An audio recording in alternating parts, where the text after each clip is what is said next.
Así suena la mañana en Padul.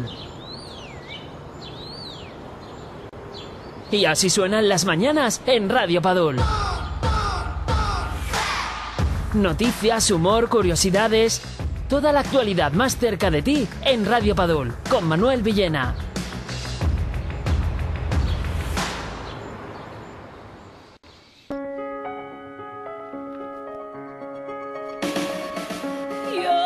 Las mañanas de Radio Padul cargadas de buena música y también de cosas que nos interesan. Esta mañana, como venimos anunciando en los últimos días, vamos a estrenar un nuevo espacio de media hora dedicado a algo muy importante, la psicología.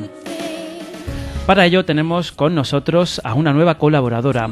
Es la psicóloga María Restrepo.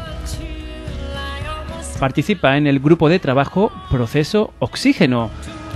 Nos va a contar qué es eso de Proceso Oxígeno y se nos va a presentar en unos segundos. Muy buenos días, María. Hola, Manuel, ¿cómo estás? ¿Qué tal? Pues en este día lluvioso estamos encantados de estrenar un nuevo espacio y de que gente como tú, profesional de una materia también muy importante como es la psicología, se ofrezca a colaborar en esta emisora municipal. Buenos días y bienvenida, María. Muchas gracias. Yo también estoy muy contenta de poder participar con ustedes y de que pasemos un rato ameno y que las personas que nos están escuchando también más adelante puedan hacer preguntas de dudas que tengan o aspectos que les interesen. Efectivamente. Trabajas en un grupo llamado Proceso Oxígeno. Cuéntanos un poco para ubicarnos. Proceso Oxígeme. Ah, Oxígeme. Oxígeme, sí. Perdón. No pasa nada.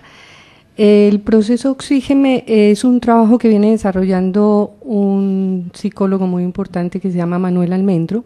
Uh-huh. Él es el director del grupo y desde hace 30 años que él está desarrollando este tipo de psicología. Es una psicología integrativa que trabaja con el despertar de la conciencia. ¿Sí? Entonces, pues bajo ese aspecto es en el cual desarrollo yo toda la parte de mi trabajo, ¿no? Sí, de mi línea de trabajo, exactamente. Estupendo, María. ¿Tienes relación con Padul? No eres una persona ajena a nuestro pueblo. Cuéntanos, porque seguramente habrá gente que por la voz te conozca, pero otra gente que cuando lo expliques va a saber incluso que ha estado en algunas charlas contigo. Sí, yo vine al Padul porque hace 2 años yo tenía muchos deseos de encontrar un sitio tranquilo donde vivir y que me sintiera a gusto. Uh-huh. Y pues aparecí en el Padul, en el Romeral exactamente. Encontraste tu lugar, ¿no? Encontré mi lugar, encontré lo que deseaba, sí, en un espacio del cual estoy enamorada, pero sobre todo de la gente, uh-huh. Sí, alrededor mío hay gente muy hermosa.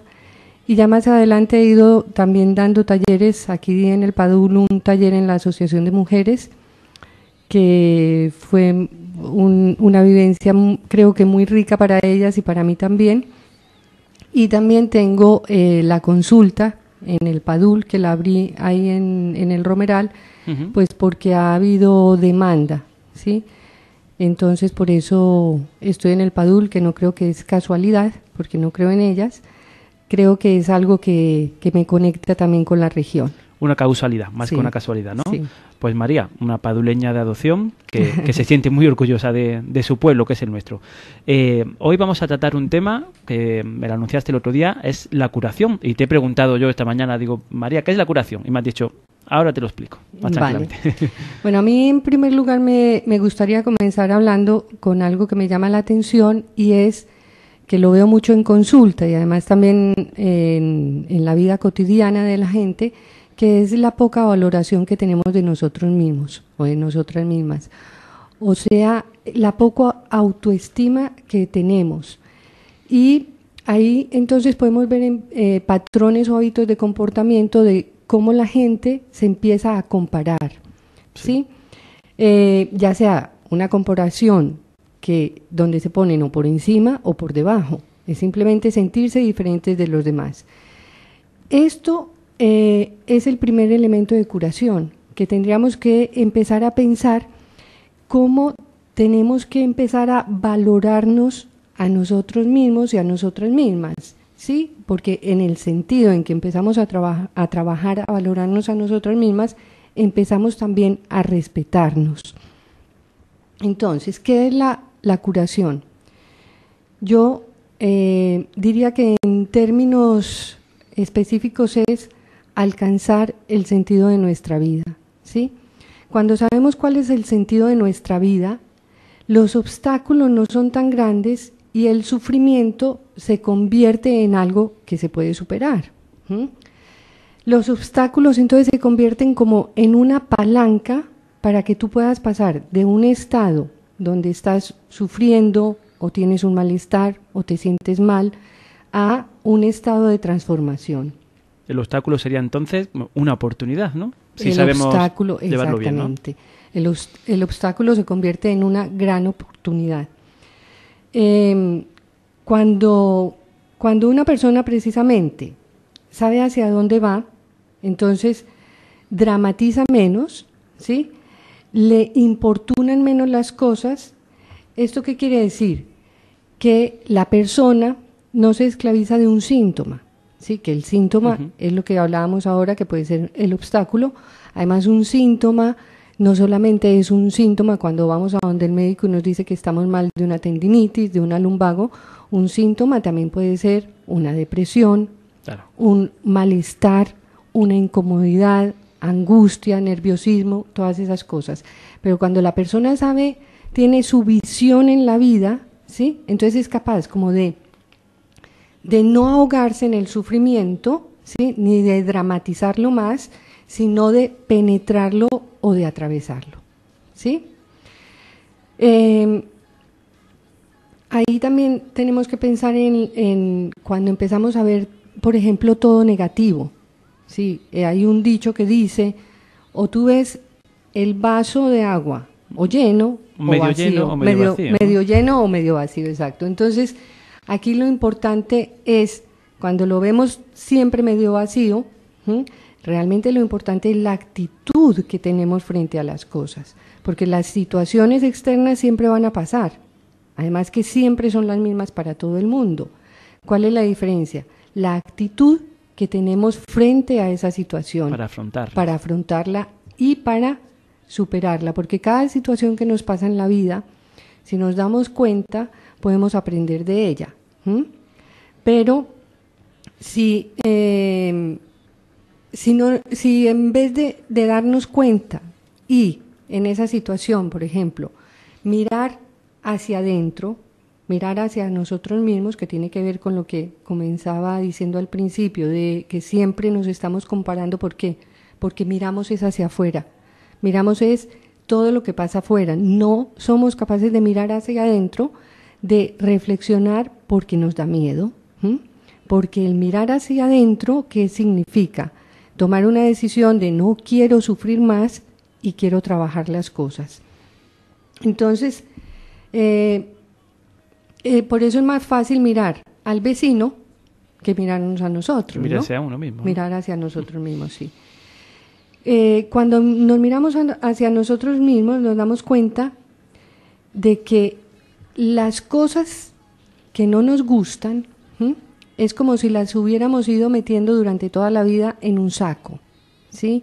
Vamos mirando, poniendo cosas que no nos gustan ahí, como reprimiéndolas. A la espalda, ¿no? A la espalda, sí. Te das cuenta, cuando tú estás de pie en algún sitio hay una sombra, y esa sombra, aunque tú no la quieras, para donde tú te muevas va a ir contigo, tú no te puedes deshacer de ella. Entonces, ¿qué tenemos que hacer con todas estas cosas que vamos echando en el saco?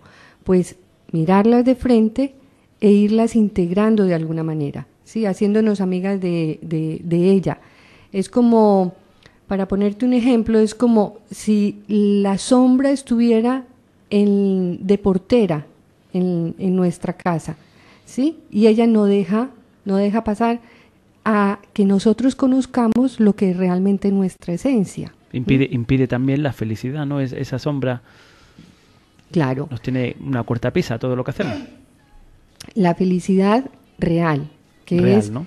O sea, cuando hablo de felicidad real es felicidad no condicionada, porque realmente en este mundo en el que estamos, que es tan caótico, sí, es un caos en este momento.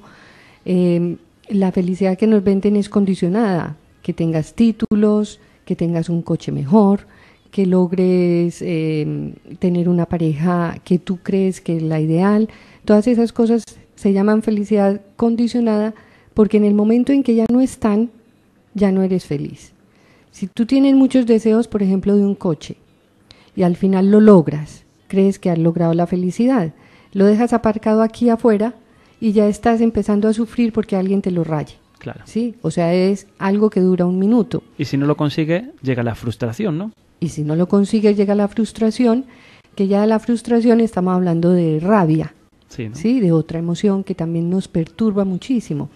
Entonces, la felicidad o el gozo o la felicidad real o no condicionada también tiene relación con la ausencia de miedo, que es el simplemente estar, ¿sí? Y aceptar.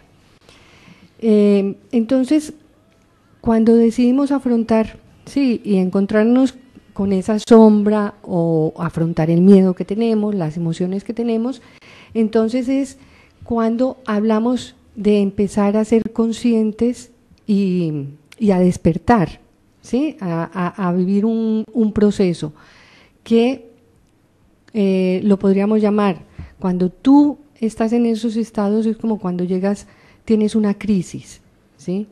Estás en una crisis, vamos a llamarla nosotros en el proceso Oxígeme, la llamamos crisis emergente, que es cuando tú llegas a esos estados cúspides, ¿sí? O en la puntita, donde dices no aguanto más, ¿sí? Ya aquí me estoy reventando, ¿qué hago?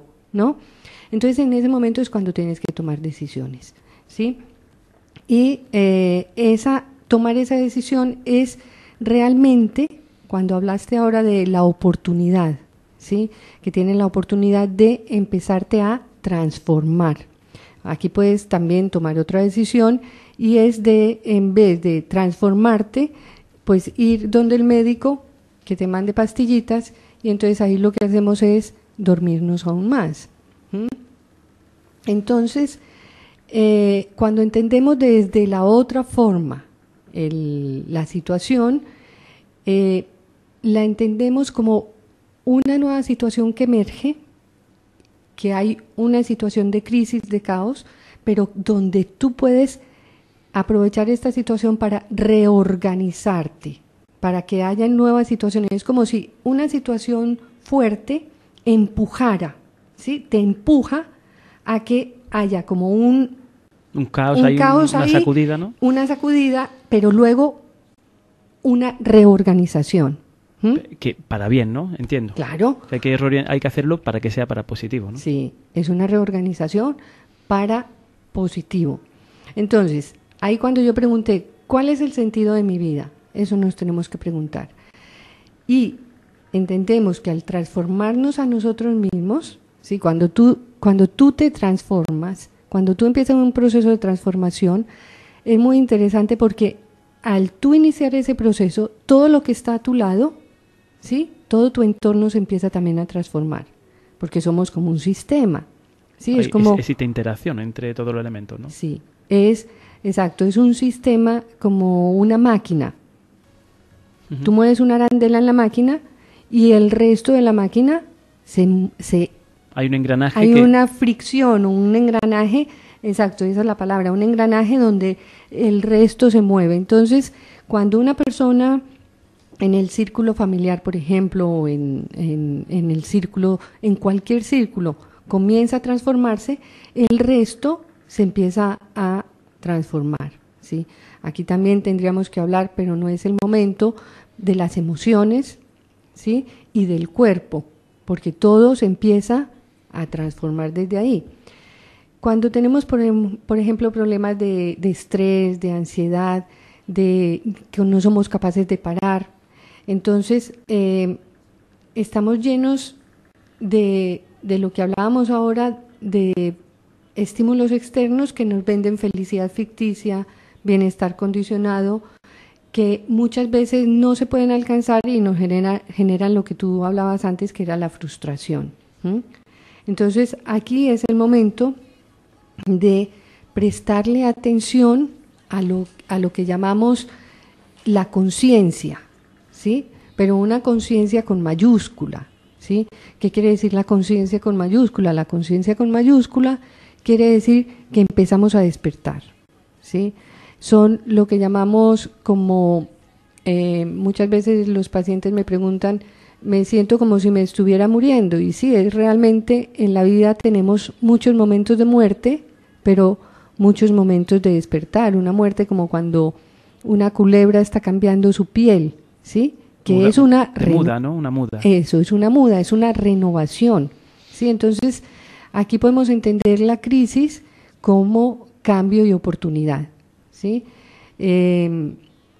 La crisis en la forma como la vida te está diciendo que tienes que tener cambios, ¿sí? Pero en vez de irnos en esos momentos que tenemos de crisis al bar o a beber o a fumar porros o a comprar ropa desesperadamente, sí, que son ¿qué? Situaciones donde evadimos, o a fumar tabaco. Esa realidad, ¿no? Exacto, en vez de aprovechar estas oportunidades, porque lo que hablaba de los estímulos es también lo de la publicidad, ¿no? Nos venden tanto la felicidad que no es real, pero estamos, es como si fuéramos dormidos y dormidas por la vida. Yo voy a leer un pedacito de lo que es la crisis emergente, que es muy, muy claro y muy interesante. ¿Sí? Es un fenómeno que bajo la forma de crisis psicológica emerge rompiendo el orden considerado como normal, ofreciendo, si es respetada, una reorganización de la vida de la persona, al no considerar la ruptura como un proceso destructivo al que hay que parar mediante técnicas supresivas, que ahí estaríamos hablando de, por ejemplo, lo que es todos los medicamentos para hacer, hay pastillas para hacer más feliz a la gente, para quitarle la depresión. Entonces, cuando la gente toma las pastillitas para la depresión, pues después tiene que tomar las pastillitas para despertarse en la mañana, y después el omeprazol para que no le haga daño al estómago, todas estas cosas que lo que hacen es, pues que nos llevan es a que durmamos más, ¿sí? Que no estamos despiertos. Entonces, hay situaciones donde la gente se va a sentir como que que está en inadecuación, que no está en coherencia con su medio, ¿sí? Pero son formas simplemente externas que tienes que estar como con una antena y agarrarlas. Aquí lo que realmente nos frena y nos paraliza es el miedo, que nos da miedo como a ver nuevas oportunidades o hacer un proceso de transformación, porque en ese proceso de transformación evidentemente tú tienes que poner tu voluntad. O sea, yo tengo como la intención, tengo la fuerza, ¿sí? de lograr y de alcanzar un objetivo, pero en medio hay como un hueco, o como un hueco, no, vamos a llamarlo como un camino, donde tú tienes que poner una voluntad. Es un camino y no un abismo, como a veces podemos ver, ¿no? Sí, es un camino que no es fácil, claro, que no es un jardín de rosas, ¿sí?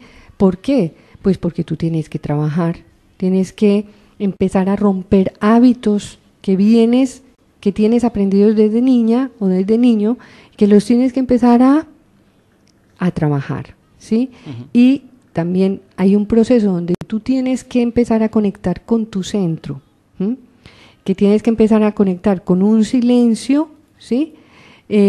Con un silencio no es un silencio o un vacío de abismo, de miedo, de terror, sino que es un silencio y un vacío, pero fértil. Que está por llenar, ¿no? Donde está lleno de vida, ¿sí? Donde tú empiezas a encontrar realmente, es como si tú empezaras a limpiar un espejo que está muy sucio, y en el limpiar el espejo empieza a dolerte las manos de limpiar y limpiar, pero al final realmente lo que te encuentras es a ti mismo, claro, tu real imagen.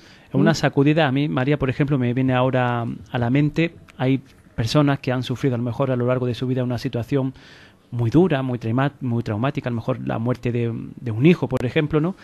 En el cual parece ser, y es lógico, les cuesta mucho pasarlo, pero luego esa gente ve la vida de otra manera, ¿no? Sí. Esa gente sabe valorar las cosas que son realmente importantes en la vida, ¿no? Ahí es cuando te hablo de, estos son puntos cúspides de crisis emergentes, donde la gente también con enfermedades terminales o enfermedades, o la gente al borde ya de la muerte, pues tienen momentos de conciencia, de que se abre su mente, la conciencia, y hacen un giro, ¿sí? Hacen una transformación real ahí. Eso sería una curación, aunque en el Eso extremo, sería, ¿no? Pero sería una curación, sí, ¿no? Esto es la curación. O sea, el curarnos es empezar a preguntarnos cuál es el sentido de nuestra vida.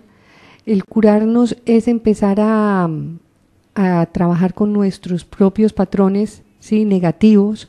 El curarnos es empezar a ser consciente, hacernos conscientes de nuestra propia vida, a responsabilizarnos de nuestra vida, porque es muy fácil empezar a echarle la culpa a todo el mundo. Entonces, o no hacernos responsables de las cosas que nosotros tenemos que hacer. Entonces, la curación consiste precisamente en tomar decisiones, ¿sí?, y encontrar nuestro centro para trabajar esto.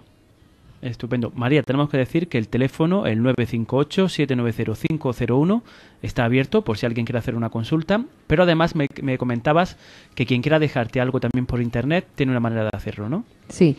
Puede hacerlo en el correo en psicología y acupuntura @gmail.com. Psicología empezando con P, de Pamplona. Psicología y acupuntura @gmail.com. Y también tienes una web, ¿no? Aunque va a cambiar, pero es la misma, ¿no? Sí, ahora es psicología y acupuntura.com, www, pero será www.psicologiarestrepo.com. Una página ya propia tuya, ¿no? Estupendo. Pues no sé si tienes algo más que añadir de la curación. Bueno, a mí me gustaría, si la gente tiene... Bueno, sí, a mí me gustaría decir que la curación tiene que ver con ser capaces de llegar a ese espacio, ¿sí?, de silencio fértil, donde esto implica conectar con una transformación que se manifiesta en el pensar, en el hablar, en el actuar y en el vivir. Es como una restauración del orden interior, ¿sí? Es realmente ser capaces de conectar con nosotros mismos, ¿no? O sea, con nuestro centro. Yo creo que eso es importante. Hay un buen mensaje. Ante una sacudida de la vida, saber aprovechar esa reorganización para salir fortalecido, ¿no? De lo que se trata. Es como lo que hablamos ahora del viento que está haciendo en estos días, como mueve el árbol, ¿no? Como mueve un árbol. Es como tener las raíces como un roble, ¿sabes? Que por más viento que haya, nos mueve, pero no nos tumba. Es eso, más o menos. Un símil perfecto para un día ventoso como el de hoy. Como el de hoy, sí. Y yo creo que nuestros oyentes tienen que estar satisfechos de lo que hemos hablado hoy. Decir, María, que te diriges con mucha frecuencia en femenino a nuestra audiencia, y es por algo, no es porque, como decías al principio, has trabajado mucho con mujeres y tienes ya el hábito, ¿no?, de dirigirte en femenino, pero que también cualquier hombre que tenga una consulta nos la puede plantear bien al teléfono, como decía, en el 958-790-501 o en el correo psicologiaacupuntura@gmail.com, ¿no? Psicología y acupuntura. Lo vamos a poner en esta entrevista, la vamos a colgar en nuestro canal de YouTube. Y ahí vamos a poner también la dirección de correo electrónico, por si alguien quiere presentar, por ejemplo, o plantearnos algún tema para próximos espacios. Supongo que gustosa lo atenderás, ¿no? Sí, claro que sí.